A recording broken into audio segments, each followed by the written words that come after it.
नमस्कार आपणक आमर Odisha capture news को स्वागत।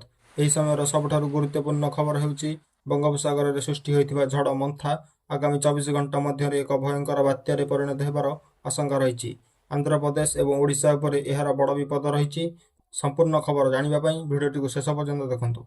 भारतीय पाणीपाग विभाग ताजा खबर अनुसार बात्या मंथा एवं उत्तर पश्चिम दिगरे आगू बढ़ुछि।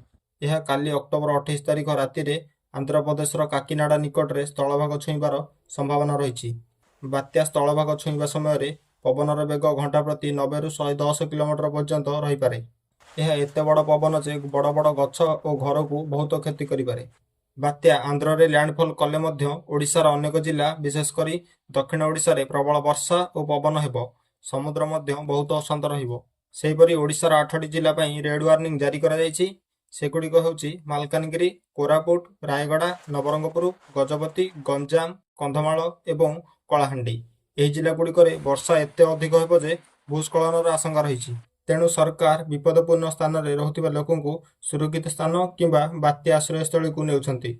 गजपति जिले में सबु स्कूल और कॉलेज 30 तारिख जाए बंद रखा निर्देश दिया जायछि। समस्त सरकारी कर्मचारी को छुट्टी बातिल करा जायछि। विपद समय लोकों को साहाय्य करने सुरक्षा टीम को मध्य प्रस्तुति रखा जायछि। बात्या मंथा उपरे आमर संपूर्ण नजर रही। आमे आपन को प्रति मुहूर्त रे सठिक खबर देउथबो। सुरक्षित रहंतु एवं सरकारी निर्देश को पालन करंतु। एही बुलेटिन ने एतिकी। नमस्कार।